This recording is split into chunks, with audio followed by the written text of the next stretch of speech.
Nakaroon aritas depensa ni Doc Frasco, taas man ito yung depensa. Kining iyang kinaligunan ng mga depensa mo atong tukion karong buntaga. Una niyang depensa nga niabot ko na siya London Nobyembre 4. Pagkahibaw ko niya nga grabe kay kadaot. Di-arrange na siya flight, motong nabalik din sila pagka November 6. Baka ang iyang pangangkon. Nahibaw sila sa kadakos kadaot, diri pa sila sa Dubai. Wa pa sila kasakay sila kung panong London. Gikan sila Subo, nag-layover sila Dubai, balhin sila aeroplano, padong London. Kinsay nag-ingon nga nahibaw na sila. Nga grabe ang kadaot, diya pa sila sa Dubai. Si Mayor Jory Quinio. Iyang silingan, diya sa lungsod sa Compostela. In fact, si Mayor Jory Quinio, wa mo dayon.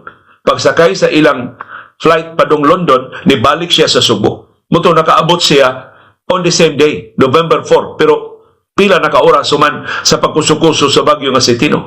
Ang pangangko ni Mayor Jory Quinio, nag-aabot pa sila ni Governor Pamari 4 na niduaw sa Compostela pagkahuman gyud sa Bagyo. So bakakon ka kung resista Doc Frasco. Gawas ko imong mapamatudan nga namakak si Mayor Jory Quinio sa Compostela. Nahibaw mo sa Dubai pa. Na grabe ang kadaot. Yet nang largag yun pa ng London.